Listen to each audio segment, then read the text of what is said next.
Monsieur le ministre, Oui, M. Blancadio. vous avez été député, vous avez été professeur de droit, Merci. avocat international, super ministre, puisque sous Bédier, non seulement vous avez été garde des Sceaux, ministre de la Justice, mais également vous avez été ministre en charge des affaires présidentielles. Aujourd'hui, vous êtes homme de Dieu. On pourrait se demander qu'est-ce qui fait courir Maître Faustin Kwame. Merci, M. Benoît Cadio. Je suis toujours professeur de droit. J'ai été ministre. Vous savez que je combats les superlatifs. J'ai été ministre et j'ai fait ce que j'ai pu. Voilà. Au contraire, vous devrez me demander, mais qu'est-ce qui arrête Maître Faustin Kwame? Parce que maintenant je me suis arrêté. Je me suis arrêté.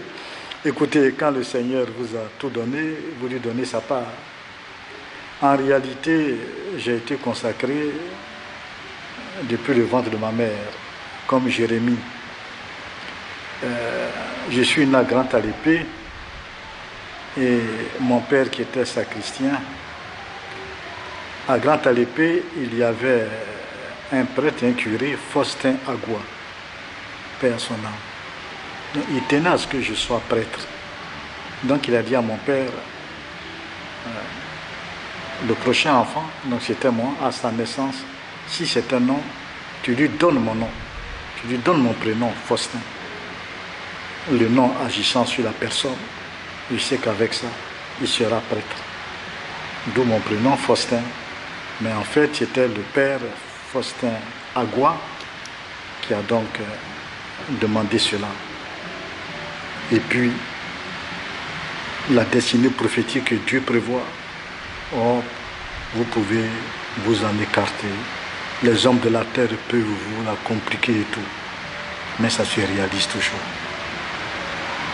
Donc, Dieu m'a comblé sur terre, je n'ai plus besoin de rien sur terre, il m'a tout donné. À partir de là, ce dont j'étais marqué depuis le sein de ma mère m'a rattrapé. Et aujourd'hui, je suis homme de Dieu. J'ai eu mon appel en 2002 quand je suis parti en exil. J'ai fait ma formation, Dieu m'a fait grâce. Je suis apôtre, je suis docteur en écriture biblique. Dieu ne m'a pas dit de créer une église. On me le demande, les gens viennent.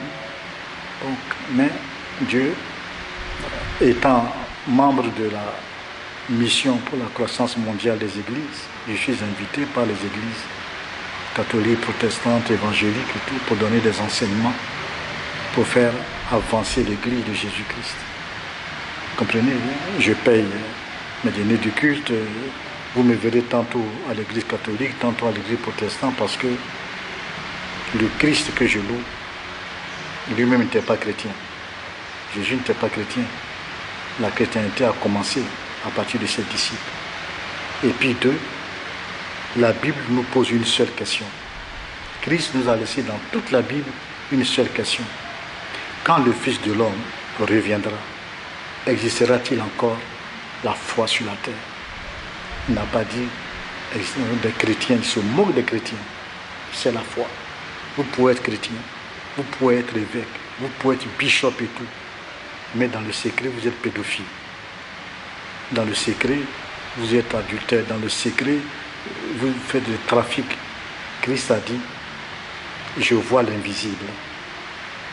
À cause de cela, le jour du jugement dernier, vous avez baptisé à mon nom, vous avez confirmé à mon nom, vous avez évangélisé à mon nom, vous avez délivré à mon nom, mais arrière de moi, je ne vous connais pas. Parce qu'il y a ce qu'on appelle l'église invisible de Jésus-Christ. Lui seul connaît ses fidèles. Ceux qui ont l'évangile ancré dans leur cœur, ceux qui ont l'amour ancré dans leur cœur, ceux qui ont le partage, le pardon ancré dans leur cœur. Ils peuvent ne jamais mettre une seule fois pied à l'église pendant toute leur vie. Mais ils ont part à la droite de Dieu, le jour du jugement dernier. Et vous pouvez être homme de Dieu, à l'échelle le plus élevée. Mais vous êtes définitivement condamné. Parce que dans le secret, Vous êtes là, on vous acclame sur la terre, mais dans le secret, vous commettez un péché irrémissible. Le péché contre le Saint-Esprit. Vous attristez le Saint-Esprit.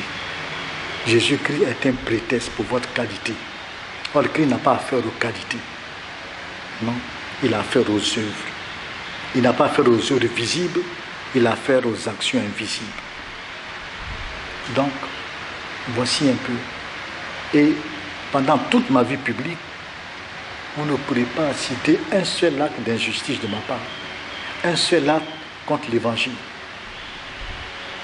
Donc c'est vrai que c'est assez difficile.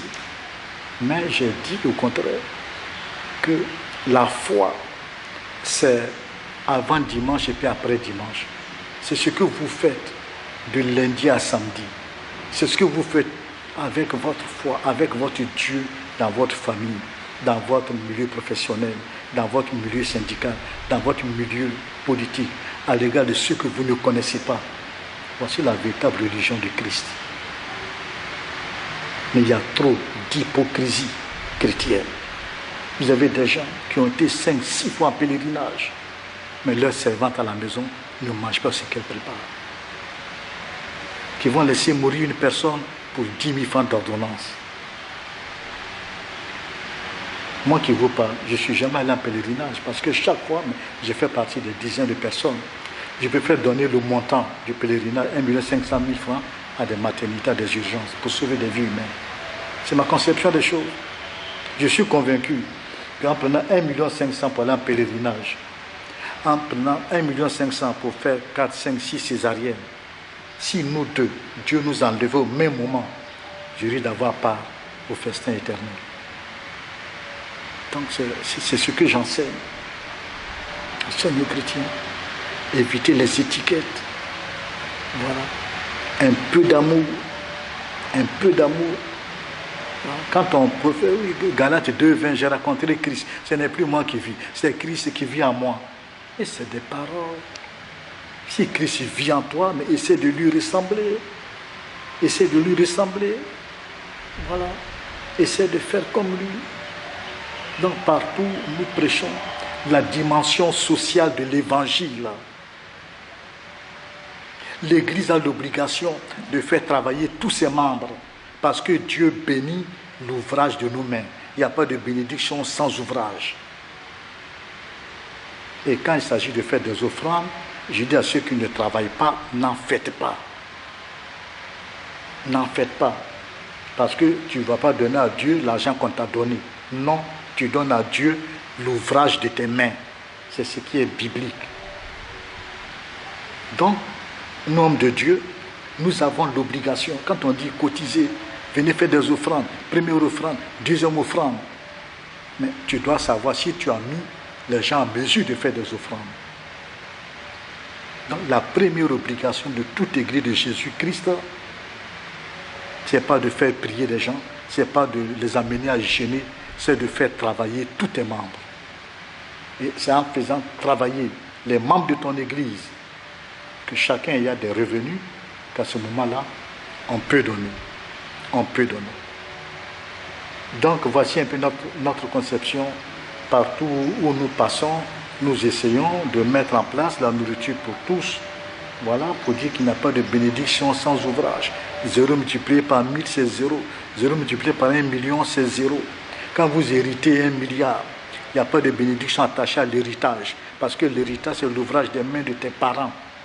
C'est à partir du moment où tu vas commencer à travailler avec l'héritage que la bénédiction du Seigneur est attachée à ce que tu fais.